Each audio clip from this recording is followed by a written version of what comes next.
Hey guys, thank you for tuning to Moo Outdoors. I know a lot of you have been waiting for this video for a while. Today I give you guys a review of my fish finder, Garmin Striker 4, Garmin Striker 4 CV. So these two look identical, but one's a CV and one's just regular Garmin Striker 4. CV stands for clear view. It's basically a down scan that you see on a ROAS fish finder. I have used these fish finders for 4 years now, and I can confidently say I really like them. This little guy is packed with a bunch of features that you don't normally see on the fish finder around $100. So let's go over some features. One of my favorite features of this fish finder is the GPS. Just to be clear, this does not have navionics, where you can see the map and you can see the contour of the bottom. This is just a simple GPS where it leaves the breadcrumbs behind you and you can mark waypoints. You can also manually insert a waypoint if you have the coordinates. You can mark waypoints where your crab traps are or where you caught the fish. But the biggest reason why I like the GPS is for safety. I've been in a heavy fog so many times out in the ocean where you can only see less than 100 yards. You can quickly lose your bearings, and many times you can't even tell which direction is what.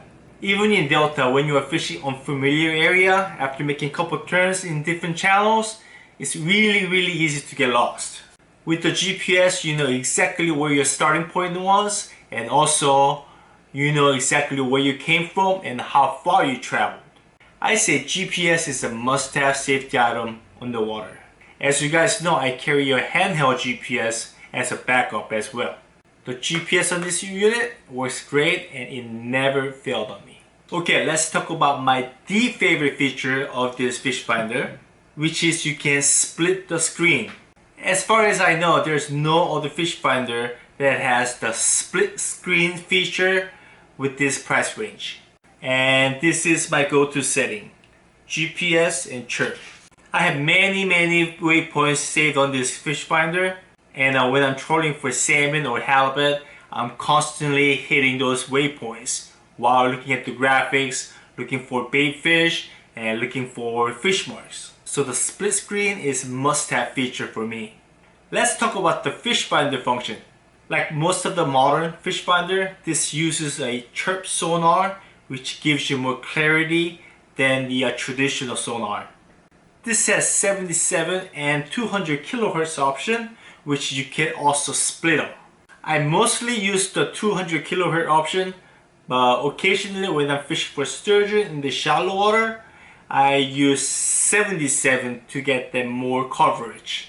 The display has pretty good resolution and I never had trouble marking fish or marking bait balls.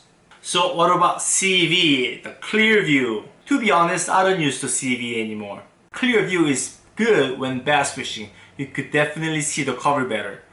Whether it's rocks, brush, reeds, or downtree, it gives you a more clear picture. But I don't really notice the difference when I'm in the ocean, especially when I'm in deeper water. CV transducer is much longer. This transducer does not fit flush in Hobie Revolution 13. Rework 13 does not have the retractable sonar pod like Outback or Pro Angler has yet. So I'll have to use a Birdie Pro cover and the transducer will have to stick out from the bottom. So I just use the chirp sonar on my Revolution 13. And the chirp sonar works on the CV head unit as well. Even though this is a chirp sonar, you can't expect this to give you the performance or clarity that much more expensive fish finder gives you. After all, this is very cheap fish finder. But for the price, this works really well. Another feature is flasher. If you ice fish, this feature will come in very handy. So what is bad about this fish finder? Obviously, it's the size of the display. It measures 3.5 inches diagonal. If you want slightly bigger display, you can go with Striker 4 Plus. That will give you 4.3 inches in display size. Also with Striker 4 Plus, it gives you a software where you can draw the bottom contour on your fish finder. However, I've heard that the resolution on the display is not as good as the 3.5. Comes with a lot of accessories, comes with the fuse, comes with a waterproof wire connector, a lot of mounting accessories, so you can mount this on a boat, on your trolling motor without buying extra accessories. So my final thought, if you're looking for affordable fish finder around $100, I think this is the best you can get, especially with all the features that is packed in this little unit. Now let me show you how do I keep the fish finder more corrosion resistant. Saltwater is known for cause corrosion. When it comes to the fish finder, it's usually the connectors. No matter how waterproof, water resistant it is, the salt water will find its way in. So there's a simple solution to that. Corrosion X. If you are a kayak angler who fish the salt, this is your best friend. This not only works on your fish finder, it also works on your pedal drive, and some people use it on the reel. Good stuff right here. So it usually comes in a spray bottle like this. You shake it up. So if you have a fish finder that has a twist and lock connection, you can freely spray this on it without any issues. You can even put a little bit of dielectric grease on the connector. Garmin basically has these two embedded O-rings, gaskets. If you get the Corrosion X onto that gasket, what happens is it gets lubricated, so it won't hold, it will just slide out. So what I do is I take a Q-tip, clean the inside as well as I can, get all the dirt and sand out of it, and take some kind of plastic. I'm using a Ziploc bag, and I'm gonna spray a little bit of the Corrosion X. I'm gonna use the toothpick. I'm gonna dip my toothpick. So I'm gonna apply the Corrosion X using a toothpick inside the hole. Grab a little more.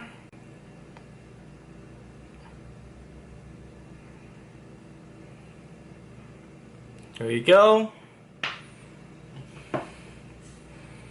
And I'm gonna do the same thing here. I'm gonna use the toothpick and apply the Corrosion X onto the prongs. And I do this every other month, and I never had issue with the connectors getting corroded. So like I said, try not to get the Corrosion X onto the gasket, and also repeat on your transducer. There you go. This was a review of Garmin Striker 4 and how to prevent the connectors getting corroded. If you have any questions, please comment down below. And thank you for watching. Please like, comment, share, and subscribe. Stay tuned for more, and go outside and enjoy the outdoors.